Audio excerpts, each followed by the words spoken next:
petit à petit les terres agricoles. C'est un vrai dilemme, puisqu'on a à la fois, il faut à tout prix se loger, mais il faut aussi se nourrir. Et pour vous donner une idée, depuis 10 ans, en Île-de-France, on a perdu 71% d'exploitation maraîchère. C'est énorme. Eh bien, nos journalistes Betty Lachga et Geoffrey Bertrand se sont rendus sur le plateau de Saclay, à 20 km de Paris. Là-bas, les agriculteurs et les habitants essayent de résister, tant bien que mal, à cette urbanisation grandissante. Depuis toujours, le plateau de Saclay est reconnu pour sa plaine agricole.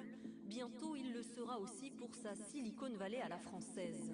Un projet d'urbanisation qui accueillera étudiants et chercheurs d'ici 2019. Sympa, tout ça, il n'y avait rien là, il y a 3-4 ans. Et des grues, et des grues, et des grues encore d'autres grues. On peut revoir les autres qui étaient là-bas, là, qui sont là-bas à droite.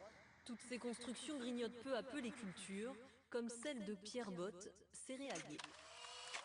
Sa famille est installée ici depuis les années 30. L'histoire de l'exploitation est très liée en fait à l'histoire de l'urbanisation. L'exploitation était quasiment vouée à disparaître et puis finalement voilà, les projets sont tombés à l'eau et c'est à ce moment-là que j'ai rencontré Nathalie et, voilà. Et ensemble on a essayé de se poser des questions de ce qu'on pouvait faire pour rester là. Ils ont repris la ferme en 2008. Aujourd'hui, ils possèdent 250 hectares, mais bientôt une partie de cette surface sera bétonnée. Voilà, on va perdre quand même 10% de notre surface, c'est pas anecdotique. On peut faire la relation avec quasiment perdre 10% de notre salaire, quoi. Et l'expropriation a déjà commencé. 6 hectares sont déjà réquisitionnés. Avec celle de Pierre, une douzaine de fermes tentent de résister pour rester en activité sur le plateau de Saclay.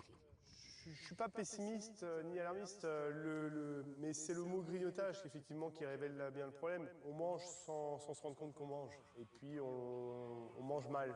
Qu'on consomme des terres agricoles, oui, qu'on les consomme bien, oui, mais qu'on réfléchisse bien à ce qu'on fait, et puis qu'on essaie d'avoir une vision d'avenir. Pour préparer l'avenir, continuer à être agriculteur, mais avec moins de terres, le couple s'est lancé dans une nouvelle aventure. Depuis 6 ans, il produit des légumes et vend uniquement en circuit court. Dans chaque espèce, il y a différentes variétés, comme là dans les tomates.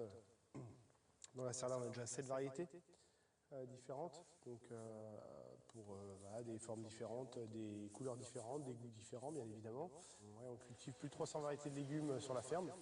Objectif atteint, la diversification a même permis de créer de l'emploi en embauchant 6 salariés. Il y avait aussi un objectif économique parce que l'économie agricole, le contexte est parfois chaotique, on dépend de cours mondiaux. L'idée c'était d'avoir une production qui est un peu indépendante de ces cours mondiaux et puis avec l'urbanisation aussi sur le plateau, c'était de rapporter de la valeur ajoutée sur l'exploitation un peu. Et certaines associations se sont aussi engagées dans cette résistance contre l'urbanisation, comme Terre et Cité. Thomas Joly en est le président. Pour lui, une grande partie de la ceinture verte et maraîchère qui entourait Paris a été détruite pour agrandir la ville. Et aujourd'hui, la création de potagers dans la capitale n'y changera rien. Il faut aller plus loin.